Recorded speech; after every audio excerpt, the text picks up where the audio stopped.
Okay, how to simplify these large numbers? 516 divided by 817. Now, ang method na ituturo ko ay para makuha nyo yung pinaka-greatest common factor o yung tinatawag na GCF. Okay? Para hindi kayo magkaroon ng trial and error process sa pagdidivide sa mga numbers. Okay, magbigay muna tayo ng example. Halimbawa, gagamitin muna natin, halimbawa ang example natin ay 7 divided by 21. Okay, alam natin ang GCF nito ay 7. Okay, para lang maipaliwanag ko sa inyo yung gagawin nating process. Anong gagawin natin? I-minus mo lang yung malaking number sa maliit na number. 21 minus 7 equals 14. Then, yung malaki, 14, i-minus mo naman sa 7, doon sa sunod, ang sagot ay 7. Kapag nag-equal na ang dalawang to, yung ating subtrahend and yung difference, automatic yun na ang ating GCF.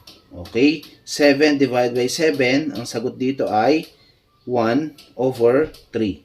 Therefore, ang sagot ay 1/3. Ganitong method ang gagawin natin. Okay? So, ibig sabihin, hindi tayo gagamit ng trial and error process sa pagdidivide ng numbers kapag tayo magsisimplify ng large numbers. Ang i-apply lang natin ay add and subtract. Okay, gawin natin dito. 516 divided by 817. Anong gagawin natin? I-subtract lang natin. 817 minus 516. Okay, ang sagot ay 301. Okay, 301. Sunod, ito naman. 516 minus 301. Okay, ang sagot naman dito ay 215.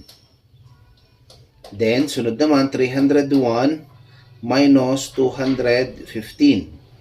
Again, 301 minus 215. Okay, ang sagot naman dito ay 86. Okay, then sunod naman 215 minus 86. Ang sagot naman dito ay that is 129.